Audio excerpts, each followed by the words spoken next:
Վահան Տերյան իրական անունը Վահան Սուքեսի Տեր Գրիգորյան, հայնաշնորհ բանաստեղծ, քննադատու և հասարակական քաղաքական գործիչ։ Նա ծնվել է 1885 թվականի փետրվարի 9-ին Ժավախքի Գանձա գյուղում։ Վահանը ընտանիքի 12-րդ զավակն էր, ողջ մնացած 8 երեխաներից մեկը։ 1908 թվականին լույս տեսավ նրա առաջին ժողովածուն՝ «Մթնշաղի անուրջները»։ Թումանյանը և Իսահակյանը հիացմունքով ողջունեցին նրան, իսկ 1915 թվականին հրատարակվեց հայրենասիրական երկիր-նայիրի շարքը։ Տերյանը 2 անգամ է ամուսնացել։ Նրա առաջին կինն էր, ումից էլ բանաստեղծը վարակվել էր այդ տարիների անբուժելի հիվանդությամբ՝ թոքախտով։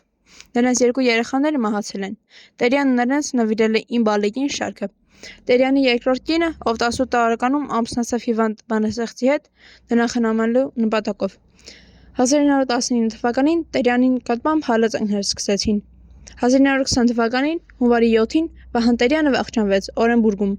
Նրա դուստրը Նվարդը ծնվեց 4 մահից հետո։ Տերյանի կանխազգացումը «Ինձ թաղեք, երբ տխուր մթնշաղն է իջնում» դարձավ նրա կյանքի վերջին հրաժեշտի արտացոլում։ Տերյանի բանաստեղծությունների շատերը դարձել են երգեր, օրինակ՝ «Գարուն», «Իմ խաղաղ երեկոն է հիմա», «Պտտվիր կարուսել», «Աշնան մեղեդին»։ Տերյանին անվանել են աշնան երգիչ։